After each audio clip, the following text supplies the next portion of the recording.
Hey guys, tonight we wander slowly, as if barefoot, into the Wrestling bustling, yet somehow soothing heart and of an Aztec marketplace.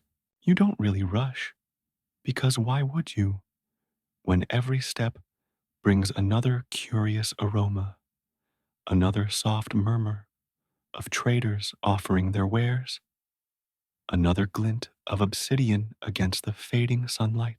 You inhale the mingled scents of roasted maize, cacao foam frothing in clay cups, and bunches of flowers tied with reed cords.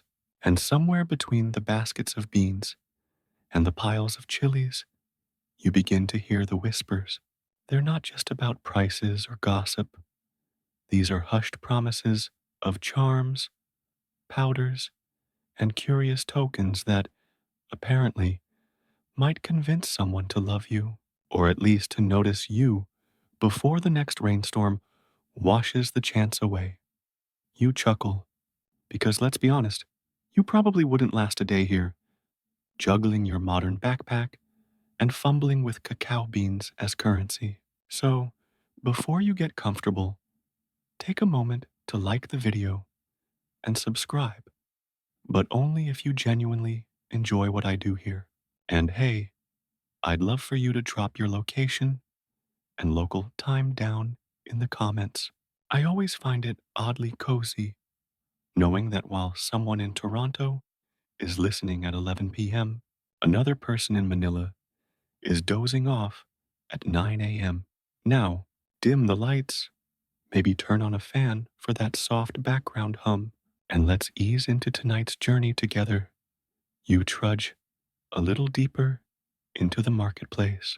Vendors spread out cloths laden with carved shells, hummingbirds dried with wings still attached, bright powders in tiny gourds. Your fingers hover over them like a cautious modern shopper at a yard sale. The woman selling them barely looks up, muttering that this charm could soften a stubborn heart. That powder could make someone crave your company, and that amulet, shaped like a miniature hand, might ensure a spouse doesn't wander.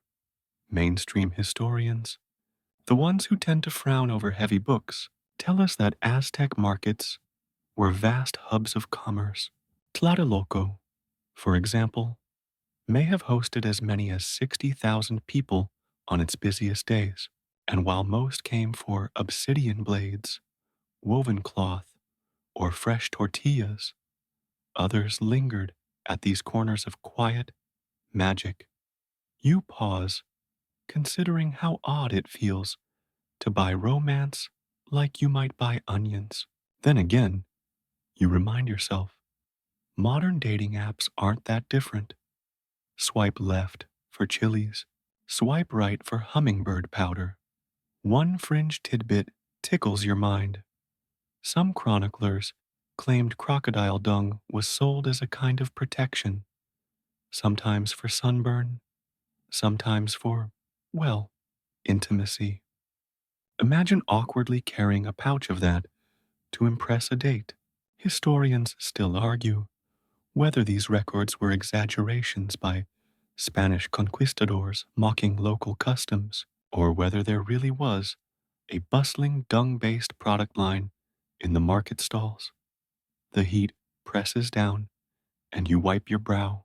Around you, drums thump faintly from the ceremonial precinct. A reminder that love charms weren't just private mischief. They were part of a broader web of belief. People lived in a world where gods had to be courted just as much as human lovers. The goddess Xochiquetzal, patron of beauty and fertility, was said to smile upon those who offered her fragrant flowers. A young vendor, maybe no older than 16, sidles up and gestures to a bundle of blossoms. His pitch is simple. Wear these in your hair, and the one you long for will notice. You imagine yourself with a crown of marigolds, hoping no one sneezes. As the sun drops lower, the market changes. Torches are lit, shadows stretch, and the whispers grow more secretive. Now you overhear talk of charms that aren't so gentle, powders slipped into food, tokens buried under thresholds. Already the line between hopeful romance and manipulation blurs, and you find yourself uneasy, though fascinated. But you're not here to judge, you're here to drift. So you linger at a stall selling obsidian shards. The vendor explains that a sliver kept in your pouch near the skin keeps your desires pure. Or maybe it just pokes you every time you forget about love. You step back, letting the crowd wash around you like a gentle tide. The marketplace is no longer just noise, it's a lullaby of traders, gossipers, and secret keepers. And within that soft din, you realize you've taken your first steps into the odd world of Aztec love charms. You shuffle past the rows of maize cakes and obsidian knives until you find yourself in a corner of the market that smells unmistakably floral. Piles of blossoms spill out of reed baskets, petals crushed underfoot, releasing sudden bursts of sweetness into the dusty air. Here, it seems, is the softer side of Aztec love magic, the one that deals not in bones or shadows, but in colors and scents. Vendors beckon with outstretched hands, holding up garlands of Sempoalxochitl, those bright orange marigolds you'd probably recognize from modern Dia de los Muertos altars. To the Aztecs, these flowers weren't just decoration, they were thought to warm the heart, to soften stubbornness, and, if worn cleverly, to attract the eye of someone special. You imagine slipping a garland into your modern grocery cart, sandwiched between a bag of chips and a bottle of soda, and trying to explain at checkout that it's for romantic purposes. Historians note that flowers had deep symbolic resonance in Aztec culture. In Xochitl, in Cuicatl, flower and song, was their metaphor for art, beauty, and truth. Giving someone a flower wasn't just sweet, it was loaded with meaning, like sliding them an entire playlist of love songs. A vendor presses a blossom into your palm and tells you that if you tuck it behind your ear before speaking to the person you admire, their heart will lean toward you. It's both gentle and oddly practical. No need for crocodile dung this time, just decent posture and a fresh flower. But flowers weren't the only plant-based tools of affection. You stumble upon cacao beans, shiny, brown, and far more valuable than modern candy bars, ground into frothy drinks, sometimes spiced with chili. Cacao wasn't just refreshing, it was believed to stir warmth and intimacy. You picture yourself offering a hot mug to someone and whispering, "This is basically ancient love potion," while secretly hoping they don't just spill it on your rug. A quirky tidbit catches your ear. Certain herbs, like Tlalilxochitl, what we now call vanilla, were treasured not only for flavor, but also for their supposed ability to encourage affection. Some stories suggest young lovers exchanged vanilla pods the way you might swap mixtapes. Historians still argue whether these traditions were truly common practice or embroidered by Spanish chroniclers trying to exoticize the New World. You pause at a bundle of herbs with a much less romantic vibe, damp stalks of epazote, pungent and sharp. The vendor swears it clears bad humors and makes someone more agreeable. You wonder if slipping it into a stew was the ancient version of sneaking kale into smoothies. The marketplace hums around you, yet here, among the blossoms and pods, time feels slowed. You notice young women weaving garlands together, their laughter floating over the stalls. You notice old men grinding cacao into powder, with slow, deliberate strokes, as if each turn of the stone might coax a secret from the beans. Someone offers you a small sachet of petals mixed with chili flakes, tied with twine. The explanation is whispered. Toss it discreetly near the person you admire, and soon they'll feel restless, drawn toward you like a moth to flame. You glance at the sachet and imagine modern HR departments having a field day with that tactic. And yet, as odd as it sounds, you can't help but feel the charm of it all. The flowers, the cacao, the herbs, they remind you that love, then as now, was something people tried to cultivate with whatever tools were at hand, sometimes sincere, sometimes mischievous, always a little uncertain. The torchlight flickers, turning petals into glowing embers of orange and red.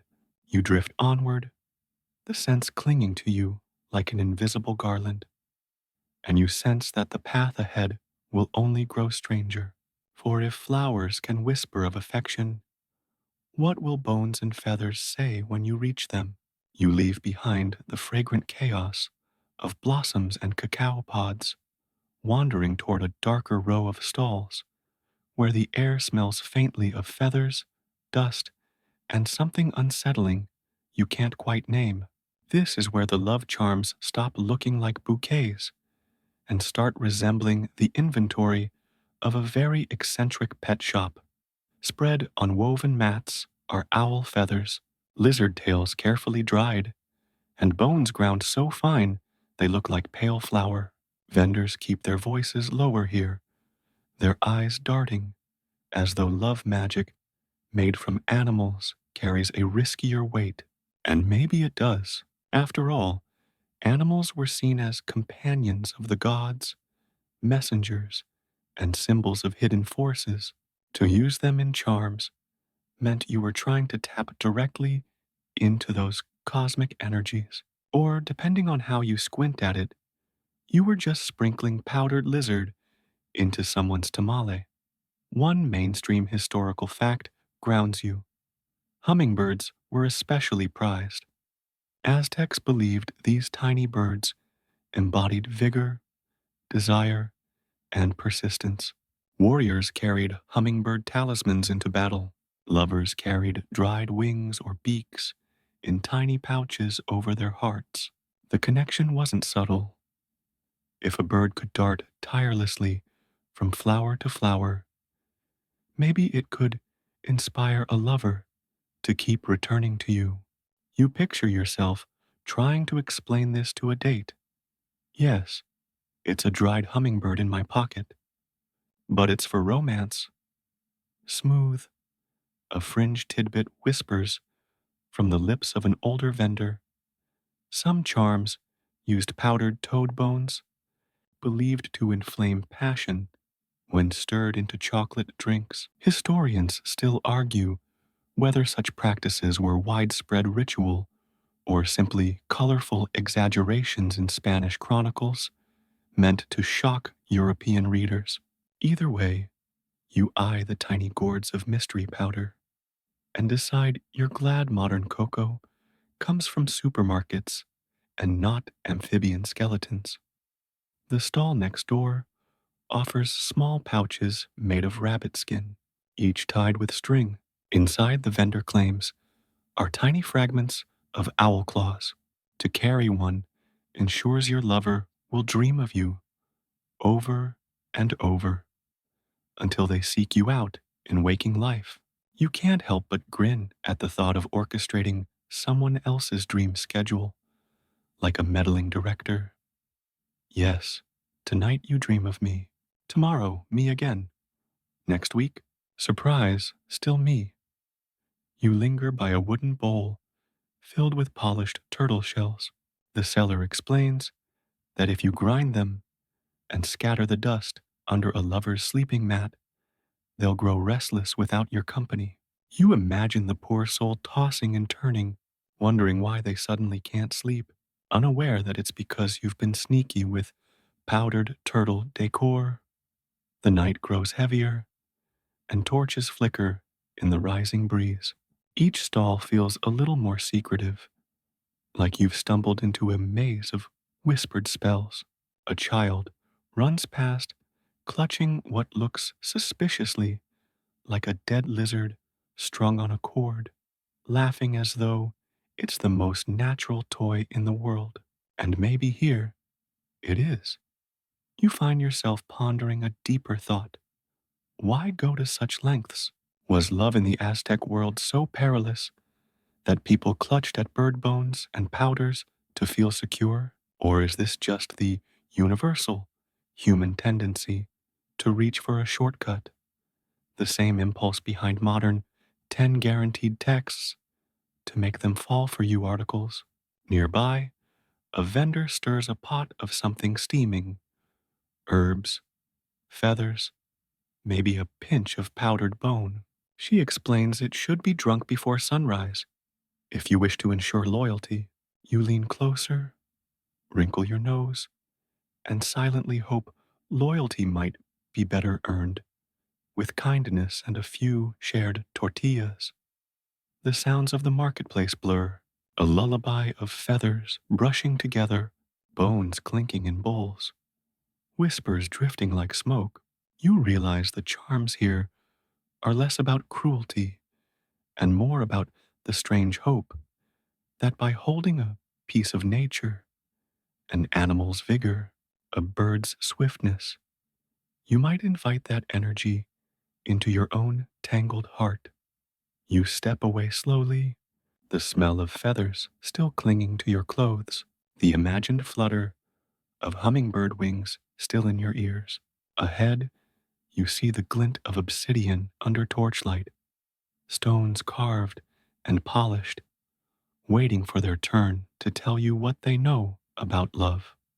The flicker of torchlight guides you toward tables piled with stones, their polished surfaces catching stray sparks like bottled lightning.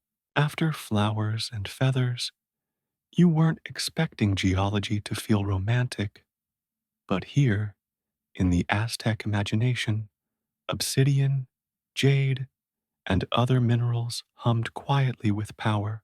You crouch, brushing your fingers over a small figurine of obsidian carved into the shape of a hand.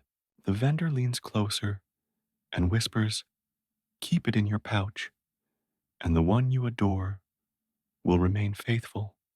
Mainstream historians remind us that obsidian wasn't just decoration, it was the sharpest tool of the era. From knives to mirror like discs, it cut through wood, skin, and even the mysteries of ritual. To wear obsidian as a charm meant you carried the essence of clarity and strength, though perhaps also a reminder that love, like stone, could cut both ways. Next to the obsidian pieces, you notice jade beads strung loosely on cords, cool to the touch. They shimmer faintly green, a symbol of life and fertility. A vendor tells you they're best for couples hoping to conceive. You imagine slipping jade under your pillow tonight, only to wake up with nothing but a sore neck and a few confused dreams. A quirky tidbit makes you chuckle. Some charms took the shape of miniature shoes, carved in stone, meant to walk a lover back if they strayed too far. Historians still argue whether these were genuinely believed to influence hearts or simply playful trinkets sold at markets to lighten heavy spirits. Either way, you picture a spouse discovering your tiny rock shoe collection and wondering if you've joined an ancient bowling league. You shuffle along and find a flat disc of polished obsidian gleaming black as midnight. The vendor insists it works as a mirror, but not just for your face, for glimpses into a lover's thoughts. You hesitate, then peer in. All you see is your own tired reflection, softened by wavering torchlight. Still, for a moment, you can almost convince yourself You're glimpsing someone thinking kindly of you in the distance. A cluster of women huddle around a man selling small carved hearts of greenstone. He explains that burying one beneath a home's threshold ensures harmony within. You picture modern couples nervously slipping green pebbles under their welcome mats and hoping the HOA doesn't notice. The marketplace grows quieter now, the hum of the day folding into the sigh of night. You see people clutching these tokens as though they were fragile eggs. Some tuck them into tunics, some kiss them softly before hiding them in baskets. The stones seem to carry not just weight, but wishes, as if the earth itself could be persuaded to whisper on behalf of yearning humans. Another stall catches your eye. Here, tiny obsidian blades are wrapped in cotton, tied with colored thread. They're not for cutting, the vendor explains, but for cutting away unwanted attention. Suddenly you realize charms weren't only for pulling love closer. Sometimes they were for carving space, keeping away the gaze of someone you didn't want. You nod appreciatively, imagining modern singles waving around obsidian no thank you tokens instead of politely muttering excuses. A dog barks in the distance, and you glance upward at the star scattered sky. The stones in your hand feel cool, grounding you. They're not flashy, like feathers or fragrant like blossoms. They're stubbornly solid, a reminder that beneath all the noise of the market lies the patient earth, holding both secrets and solutions. The crowd thins, yet the glow of torches still glints on obsidian edges and jade beads. You slip one smooth stone into your pocket, not to cast a spell, but simply to remember that in every age, people have turned to what they could touch and hold when love felt uncertain, and so you keep moving, leaving the glimmering stones behind, drifting toward the soft clatter of clay pots and the smell of roasted chilies, where households weave love not from rocks or feathers, but from the meals they share at day's end. The night breeze carries you away from the glitter of obsidian stalls and into a homier corner of the market, where clay pots bubble softly and smoke rises from small hearths. The scents here are rich, savory, and faintly sweet. Chilies roasting, cacao frothing, maize patties browning on griddles. This is where love charms mingle quietly with everyday meals, where the kitchen becomes as potent as any temple. You pause at a woman stirring cacao in a tall cup, frothing it by pouring the liquid back and forth between vessels. She explains in a whisper that a dash of certain herbs, or sometimes a fiery spoonful of chili, can turn the drink into more than a treat.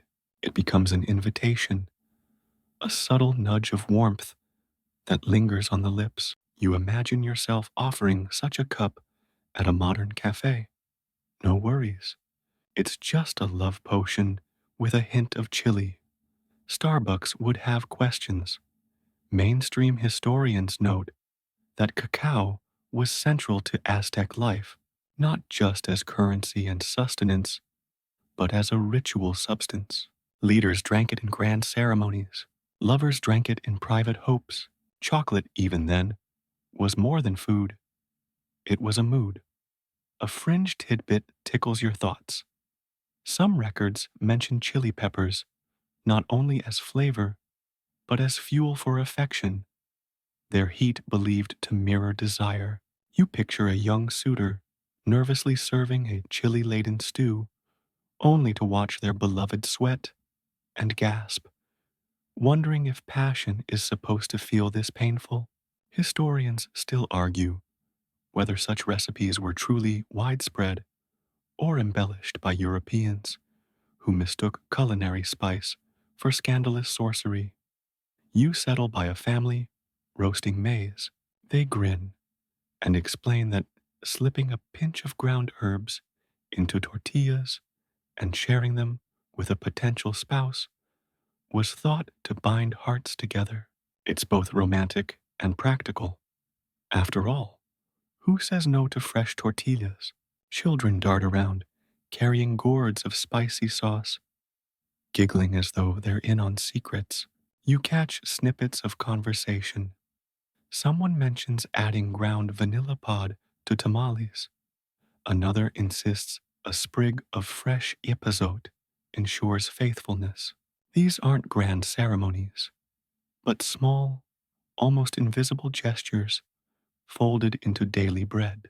You wonder how many modern love stories hinge not on roses or rings, but on the memory of a favorite meal cooked just right. One young man offers you a sip of warm atole, thick and steaming. He winks and says, "Drink this, and someone will dream of you tonight." You take a cautious taste. Corn, sweetness, maybe a pinch of something floral. If nothing else, it's comforting. Perhaps comfort is the first step to affection. Around you, the clatter of clay vessels and the crackle of fire become a gentle lull. You realize that in many homes, these charms weren't dramatic rituals, but small acts of care, meals spiced with hope, drinks stirred with longing, a spoon of chili here, a sprig of herb there, tiny chances folded into daily routines. A joke comes to mind.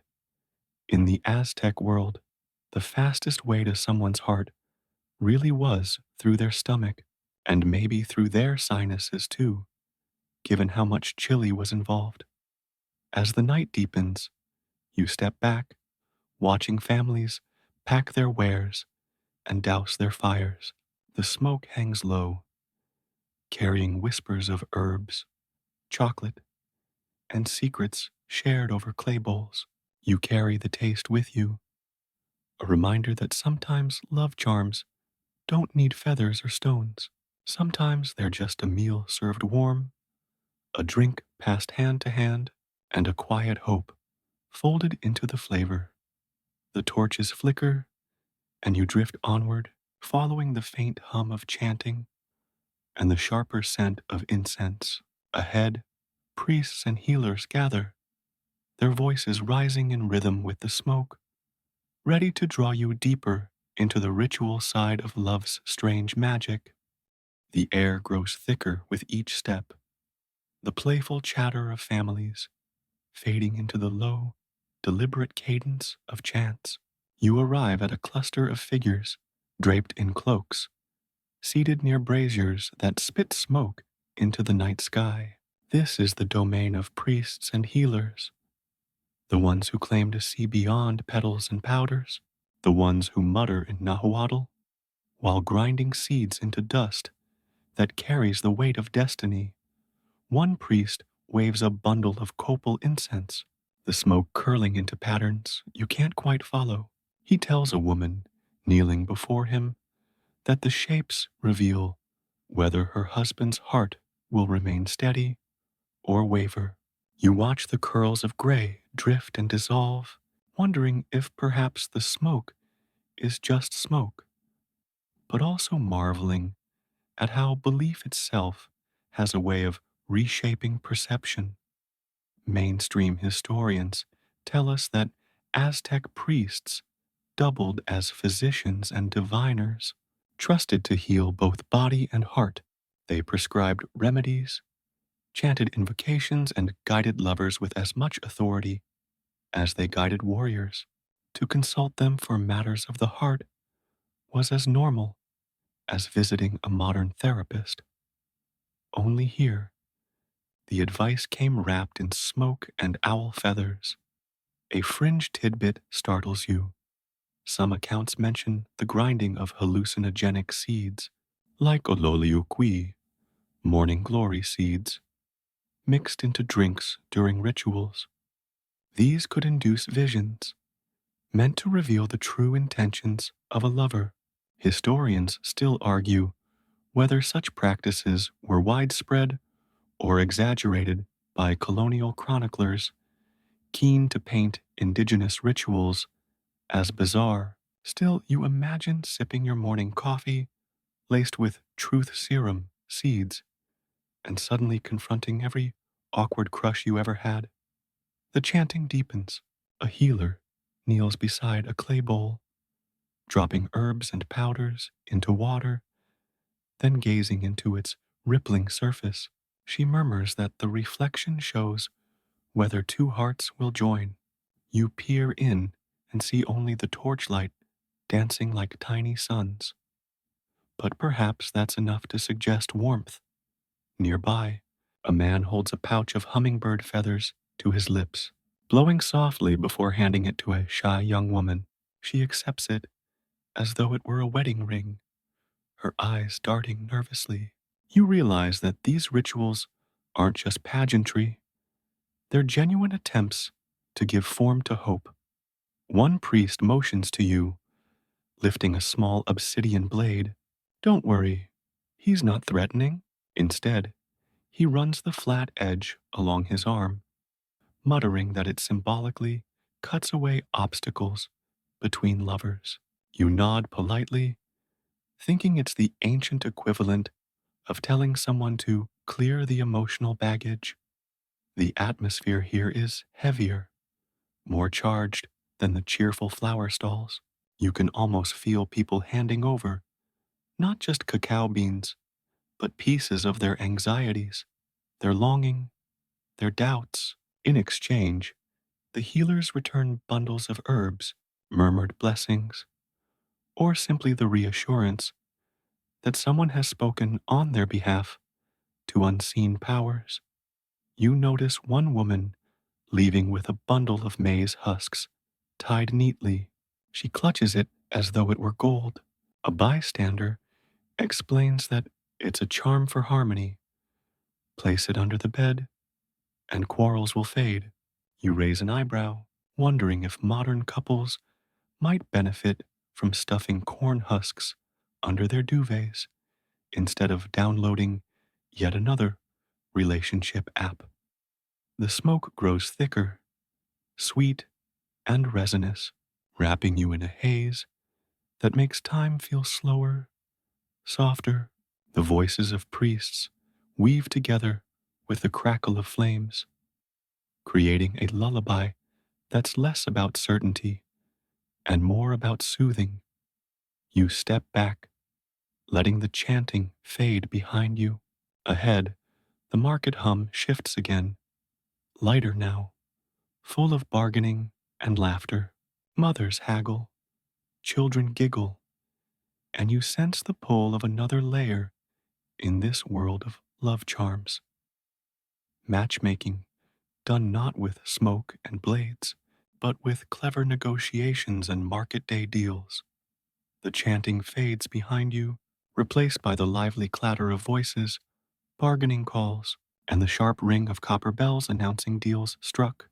You emerge into a busier part of the marketplace, where the focus is no longer incense or secret powders, but something much more social: matchmaking. Here, mothers and aunts hover like hawks, eyeing potential spouses for their children. They sidle up to stalls, not only for maize or cloth, but also for whispered consultations with vendors who specialize in charms to tilt a marriage negotiation one way or another. You watch a woman discreetly hand over a bundle of cacao beans, receiving in return a packet of dried blossoms tied with string.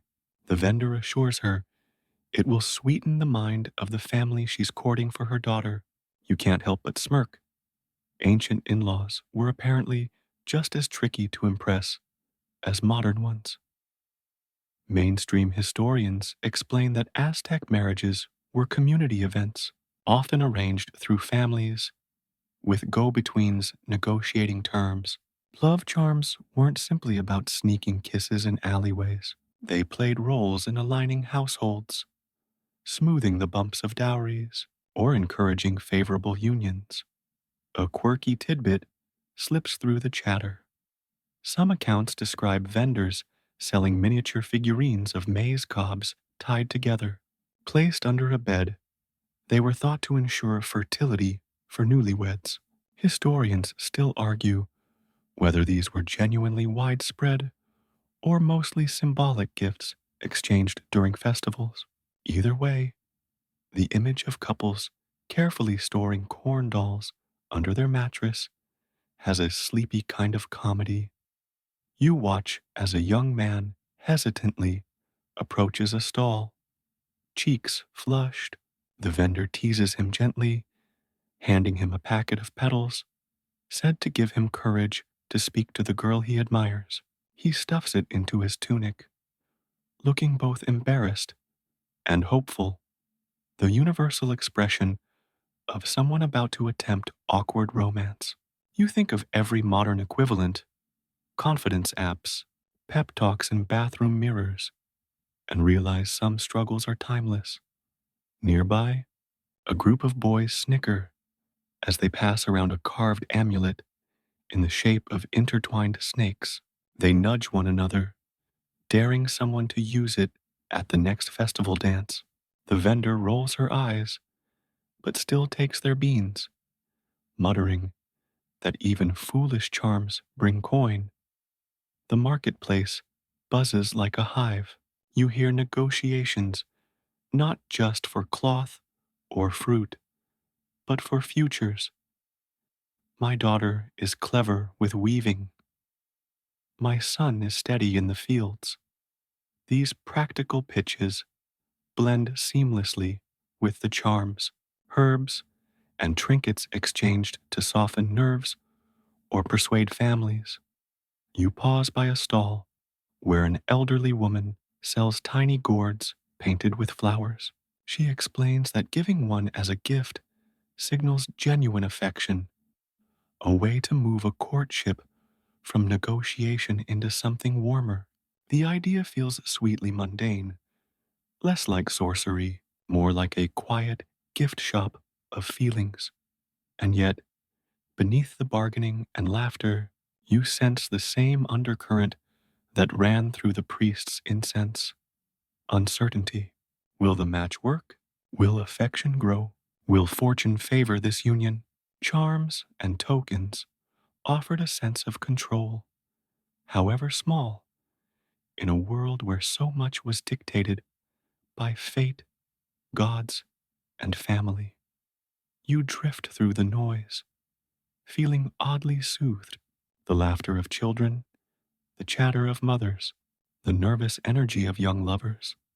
It all weaves into a lullaby of ordinary life, where love is less about grand spells and more about shared negotiations. The path leads you onward, away from the bargaining tables, and toward a quieter stretch. Here, no one haggles or shouts. Instead, the air trembles softly with music, flutes, drums, and gentle voices carrying verses that sound like love charms woven into song. The bustle of bargaining fades into a gentler rhythm as you follow the sound of flutes and the soft patter of drums. The air smells faintly of copal and flowers, but the strongest sensation is the hush that comes over you, as though the marketplace itself has paused to listen. You step into a clearing where singers gather, their voices carrying verses full of longing, joy, and quiet humor. Here, charms are not powders or stones, but words, songs and poems that bend hearts through metaphor. You sit cross-legged on a reed mat, watching a young man pluck at a small drum while reciting lines about flowers blooming at dawn. His friends laugh gently, teasing him that everyone knows flowers at dawn is a metaphor for a lover he can't stop thinking about. You smile too, realizing that even when wrapped in poetic layers, love confessions are rarely subtle. Mainstream historians remind us that in Aztec culture, poetry, in Xochitl, in Cuicatl, flower and song was not only art, but truth itself. To sing about flowers was to speak about affection, beauty, and the fleeting nature of life. Lovers didn't declare feelings with blunt words. They wove them into verse that sounded universal, but felt personal.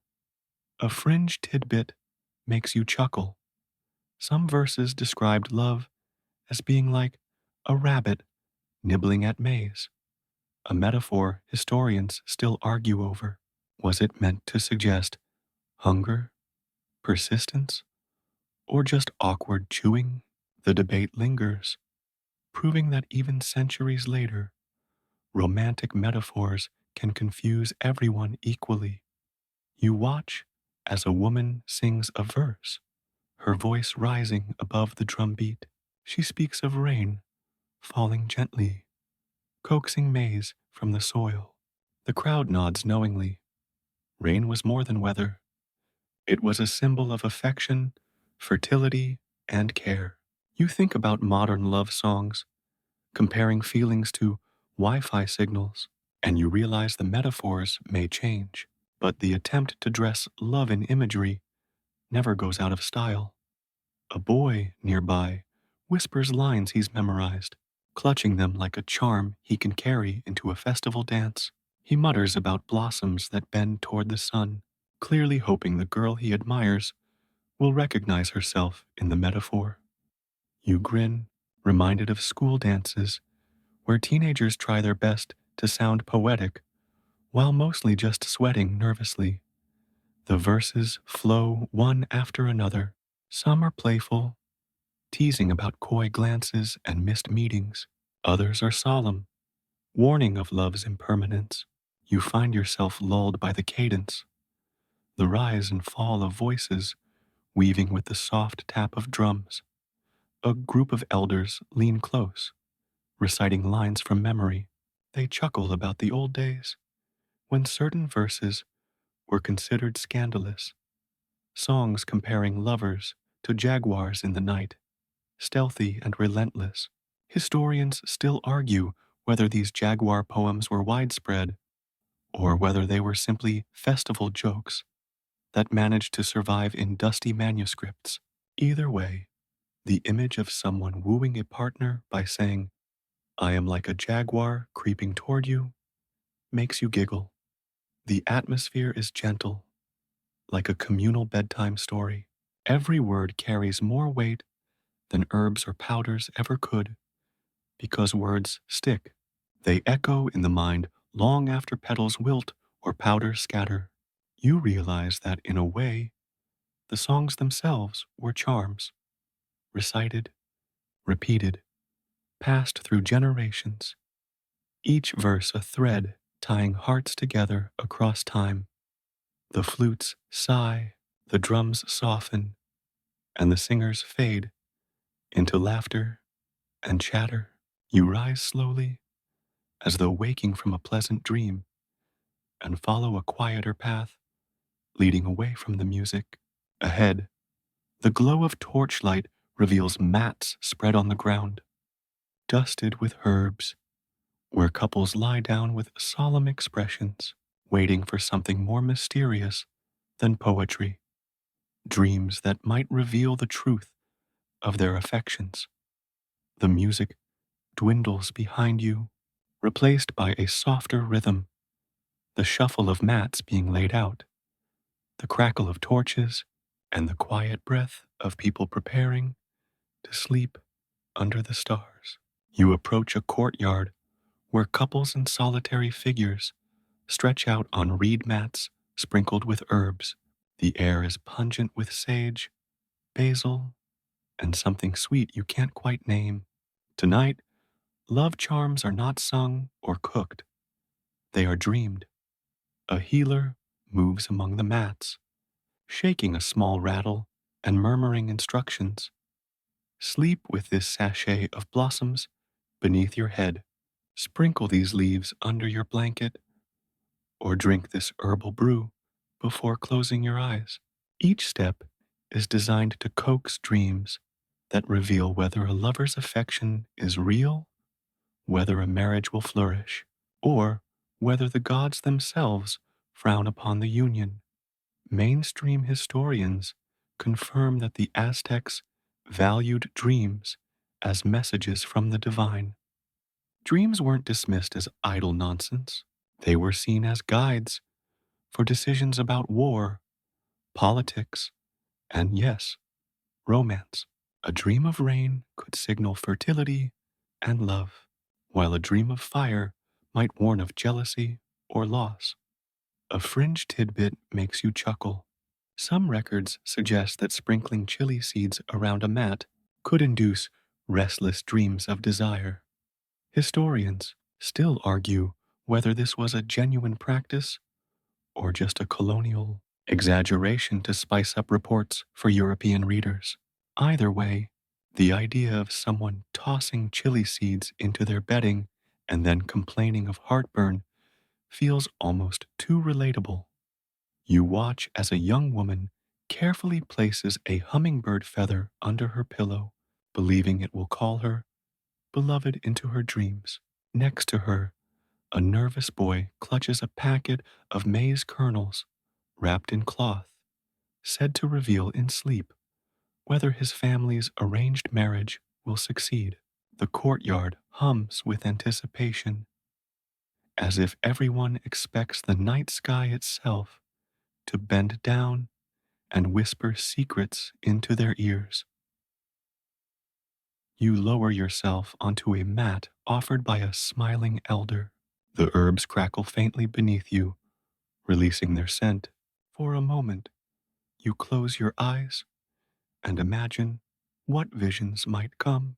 Perhaps you dream of flowers blooming in endless rows, or perhaps of feathers drifting gently to the ground. The uncertainty itself feels like part of the charm. As torches dim, you hear soft murmurs between couples. One young man teases his partner. If I dream of maize, does that mean you'll cook for me forever? She swats him with a laugh, replying that if he dreams of maize, it means he'll be the one grinding it. You smile in the dark, realizing that even within ritual, humor sneaks in like a friendly guest. The healer sits at the edge of the courtyard, chanting softly as if to guard the dreams. His words blend with the night breeze, carrying a lull that wraps around everyone present. You think about how fragile and mysterious dreams feel. So vivid at night, so slippery by morning. Yet here, those slippery fragments are treated as serious evidence, shaping choices about love, family, and future. You lie back, staring at the stars peeking through drifting smoke. The herbs tingle faintly against your skin, the air heavy with promise. Somewhere, a woman stirs, muttering about water in her dream. A man sighs, whispering that he saw a bird flying away. Reactions ripple softly through the crowd, as though love itself were being tested by the theater of sleep. You rise gently, leaving the dreamers to their visions. The path ahead darkens, and the torchlight leads you to quieter corners where whispers speak not of hope, but of danger. Charms that cross into forbidden territory. Charms that bend love into manipulation rather than invitation. The laughter and sleepy murmurs of the dreamers fade behind you, replaced by a heavier hush. The torches here burn lower, the smoke sharper, and the vendors glance around nervously before speaking. This is the shadowy corner of the market where charms are whispered to be forbidden, not blossoms to sweeten affection or songs to coax smiles, but powders and tokens meant to bend, control, or even harm. A woman beckons you toward her stall.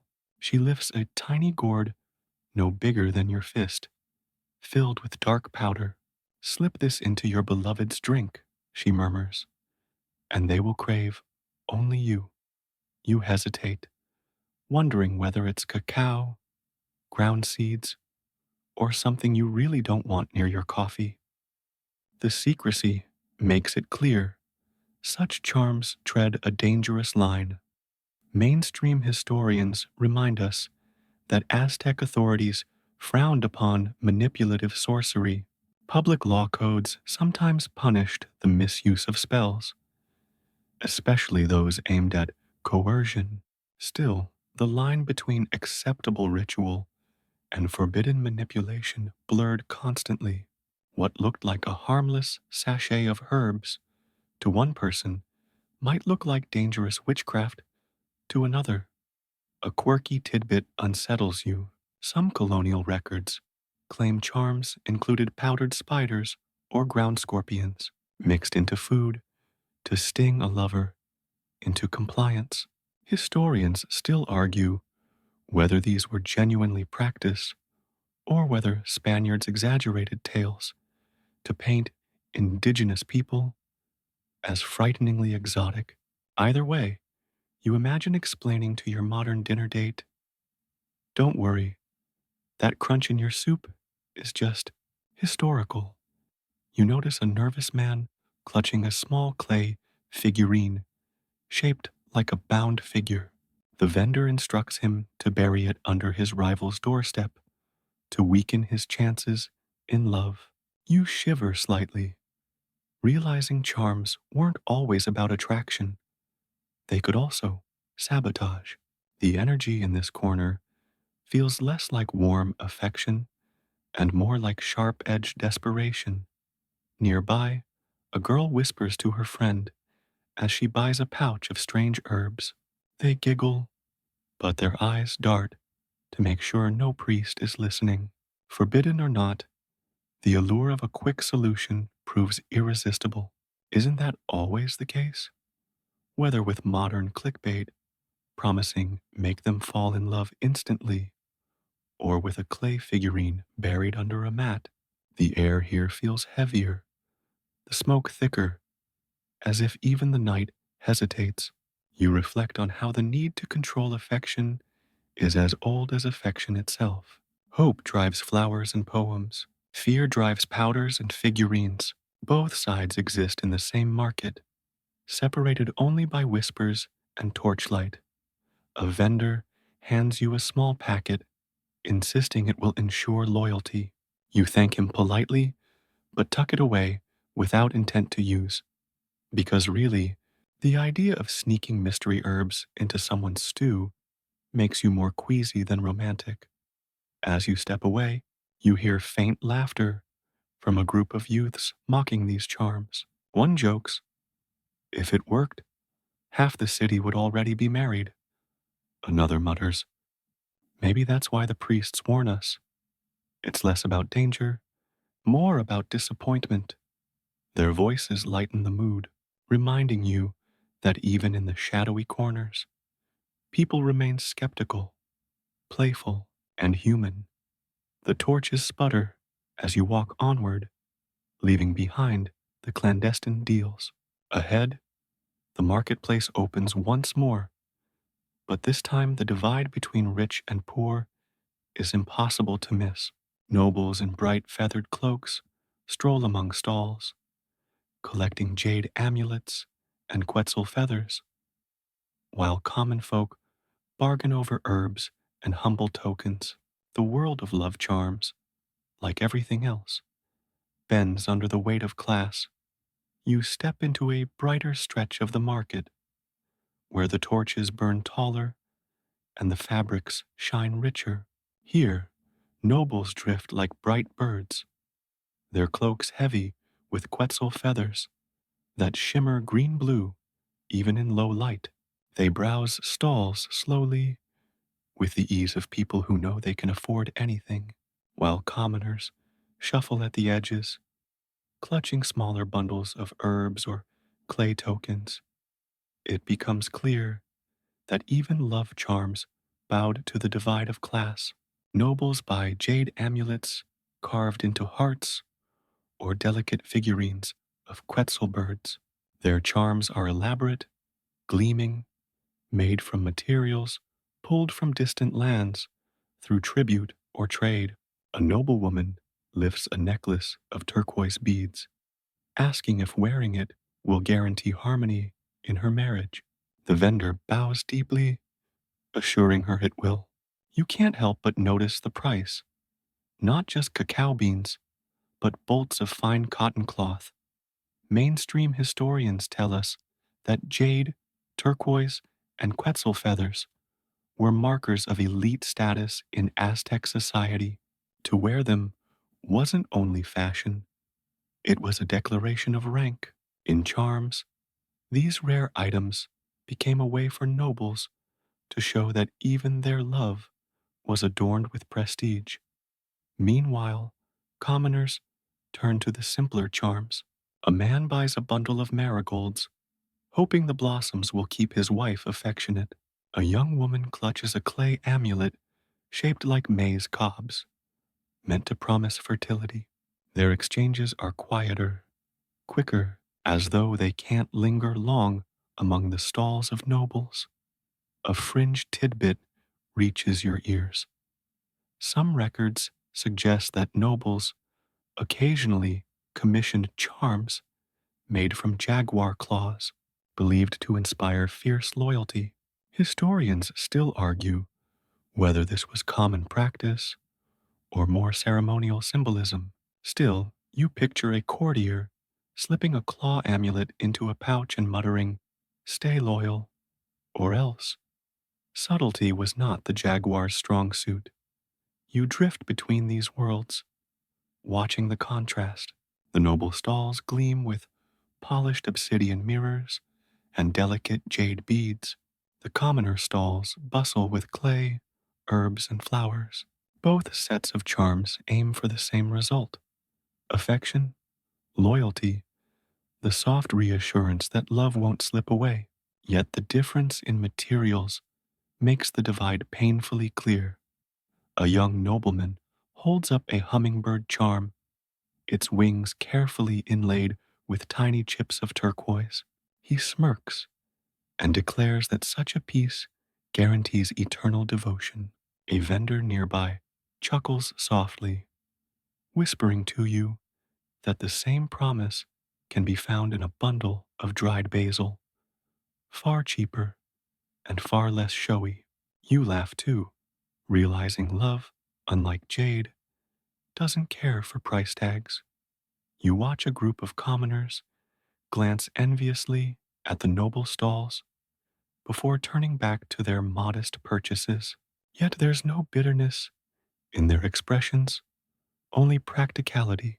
After all, a flower tucked behind the ear or a sachet of herbs under the pillow can be as powerful to the heart as the rarest stone. The market noise builds into a layered lullaby. The rustle of feathers, the clink of jade beads, the shuffle of sandals on packed earth. For a moment, the class divide feels less sharp, because beneath it all, the same longing ties everyone together. Whether through jade or basil, obsidian or clay, the question remains the same: will they love me back? The torches sway in the breeze, and you drift onward. The hum of nobles and commoners fades, replaced by a new sound: the scratching of quills, the mutter of foreign tongues.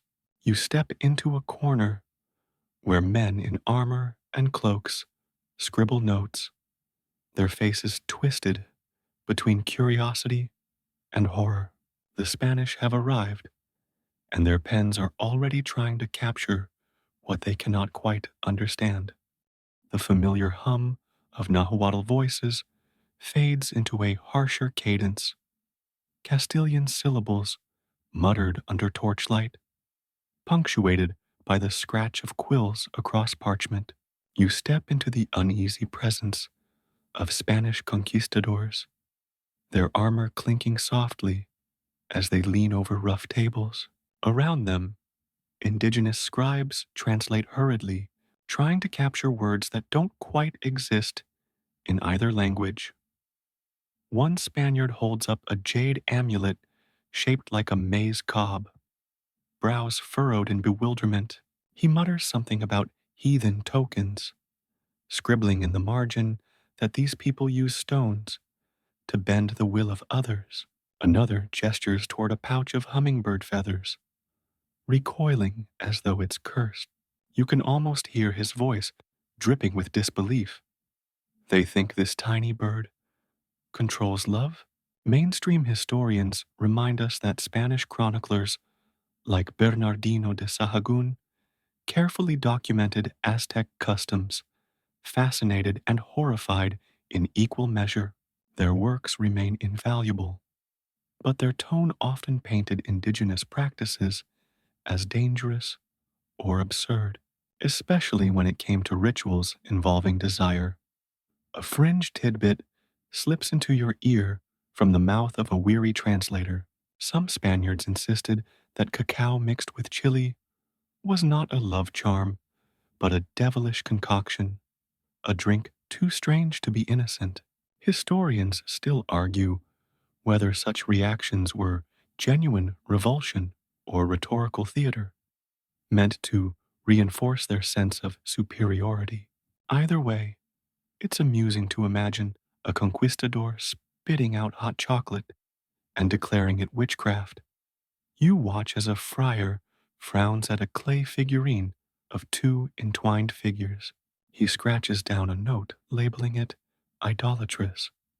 Beside him, a young Nahua assistant rolls his eyes subtly, as though thinking, "It's just a trinket, senor." That small flicker of resistance makes you grin.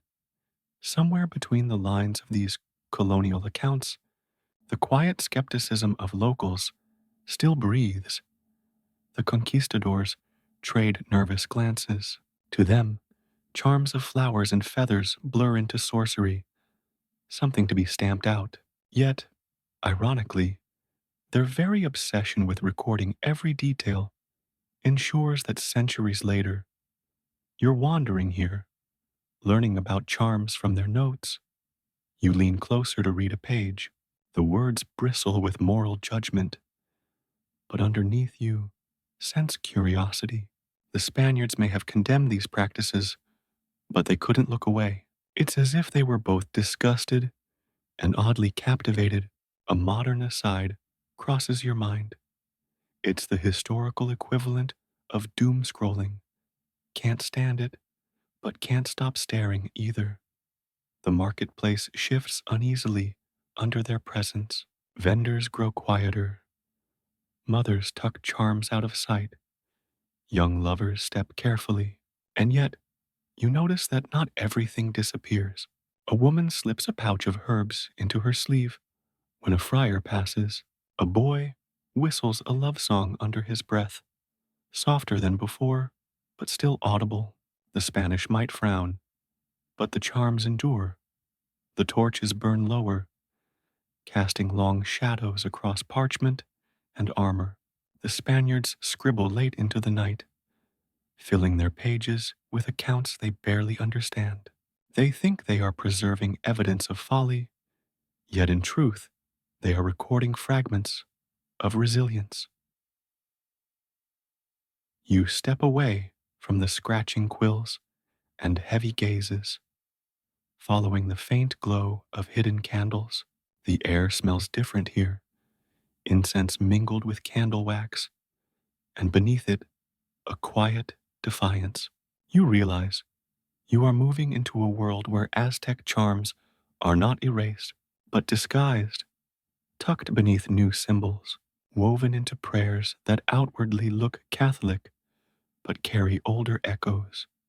You slip quietly into dimmer alleys, away from the stiff rustle of Spanish cloaks and the scratch of their quills. Here, the air feels different. Soft candlelight flickers behind woven screens, and the scent of copal mixes with melted wax. You realize you've stumbled into the hidden world where Aztec charms refused to die. They didn't vanish under Spanish judgment. They adapted, slipping into new disguises beneath Catholic icons and whispered prayers. In one corner, a family kneels before a wooden cross adorned with marigolds. At first glance, it looks like a standard Christian devotion. But as you look closer, you notice the tiny hummingbird feather tucked discreetly among the petals, the sachet of herbs tied beneath the crossbar. The faith on display is real, but so is the persistence of older traditions. Mainstream historians remind us that syncretism, the blending of belief systems, was common throughout colonized lands. In Mexico, rituals honoring Xochiquetzal or Tlaloc often became interwoven with Catholic ceremonies for saints. People found ways to preserve their practices by cloaking them in forms acceptable to their new overseers.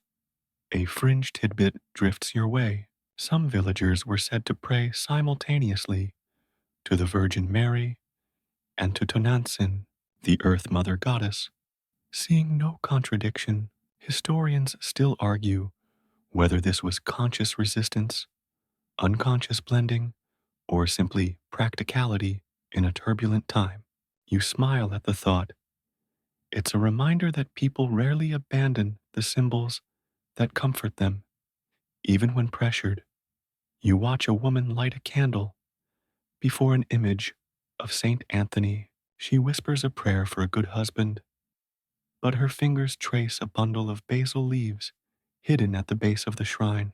It's clear she believes the saint may listen, but the herbs will make him listen harder. Nearby, a young man places a jade bead beside a statue of the Virgin, then murmurs lines of an old love song under his breath. The two practices merge seamlessly, creating a new rhythm of devotion that feels both ancient and new.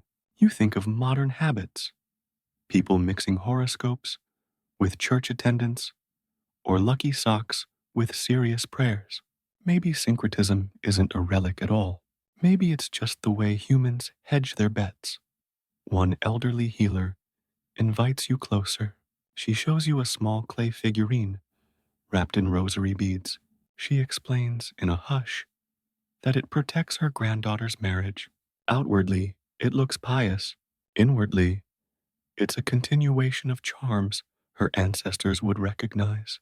You nod, touched by the quiet resilience.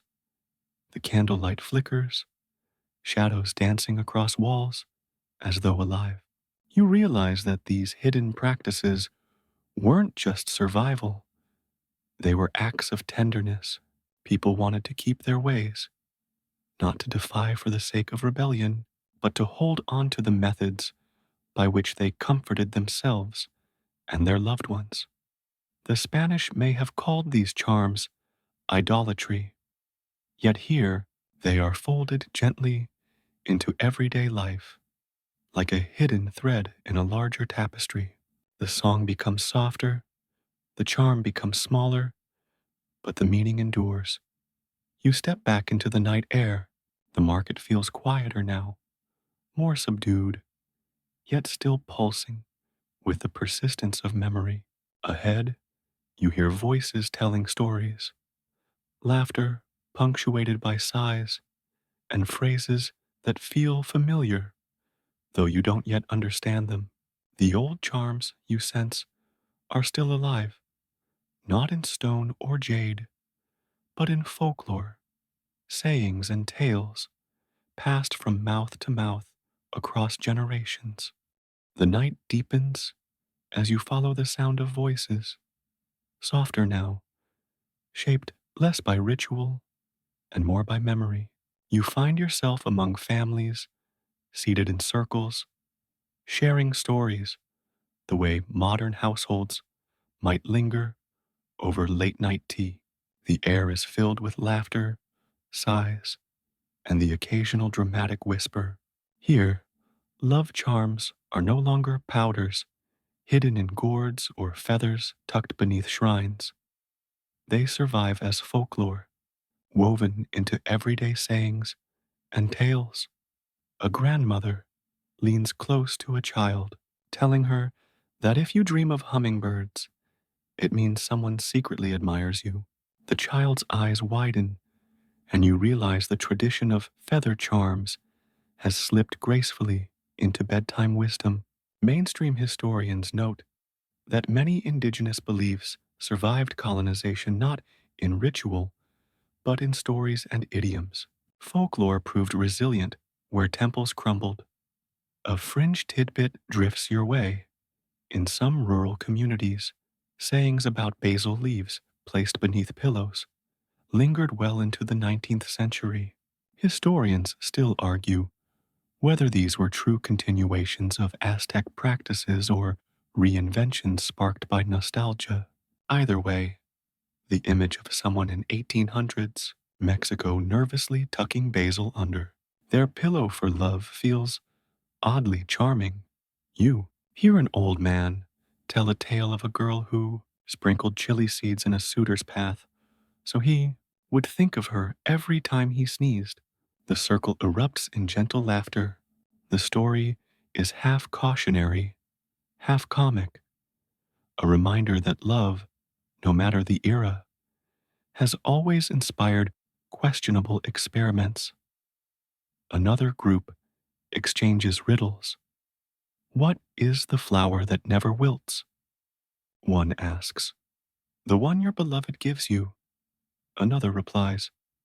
The simplicity makes you smile, and you notice how these playful exchanges carry the same essence as ancient songs, light-hearted metaphors that mask sincerity. Somewhere behind you, a teenager jokes, if the saints don't listen, try chocolate. The group chuckles knowingly, proof that cacao's old reputation as a heart stirrer hasn't faded. You realize these remarks are like tiny sparks, remnants of charms now disguised as humor, still glowing centuries later.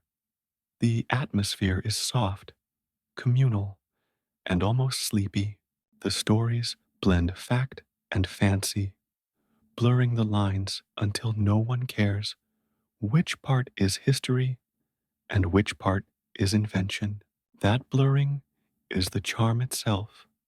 You close your eyes for a moment, listening to the cadence of voices rising and falling. It feels like a lullaby carried across generations. You realize that even if the powders, stones, and figurines vanish, the essence of Aztec love charms remains alive in every whisper, every playful joke, every grandmother's tale. The fire burns lower, and people drift to their mats. The night seems ready to fold itself into silence.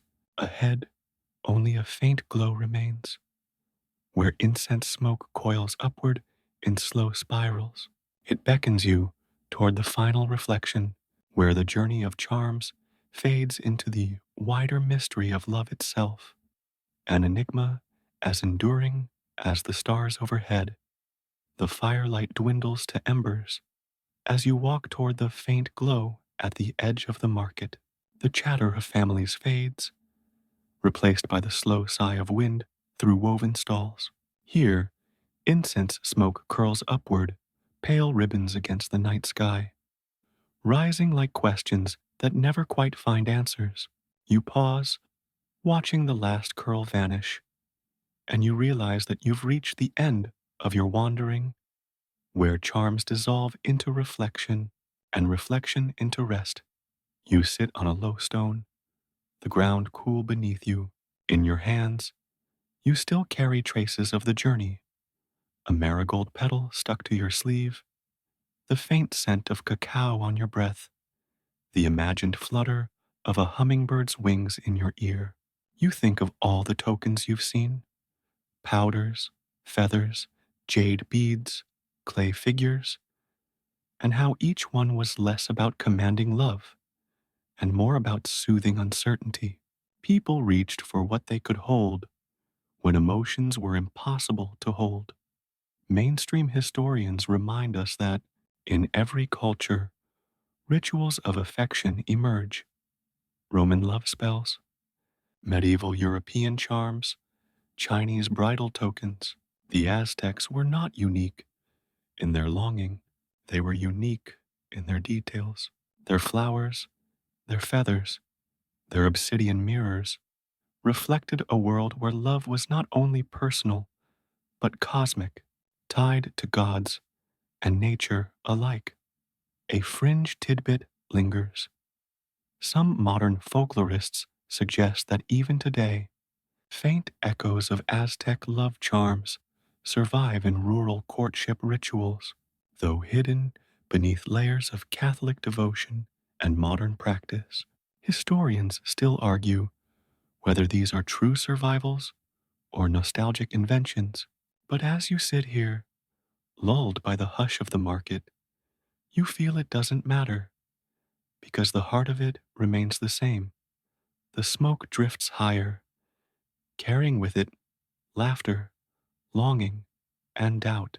You close your eyes, realizing that love, no matter the century, is never fully solved. It is a mystery that charms try to explain but never conquer. And maybe that is why it continues to soothe you now, because mystery is gentler than certainty, and wonder softer than proof.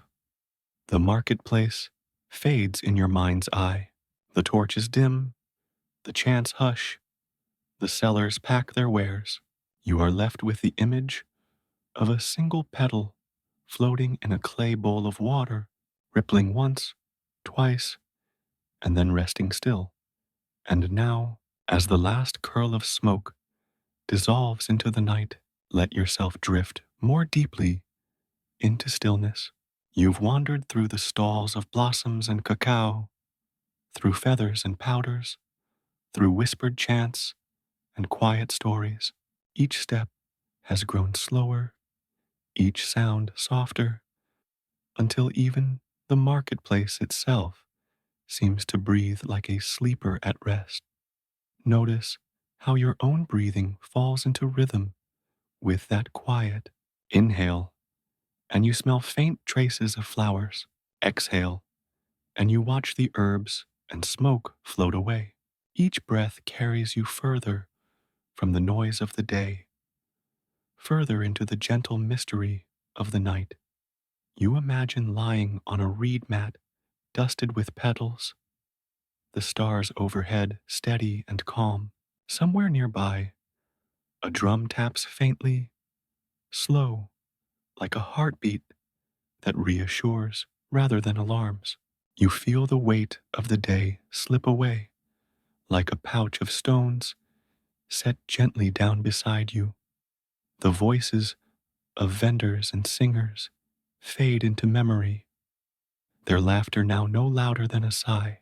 What lingers is not their noise, but their warmth, the tenderness behind every charm, every story, every hope.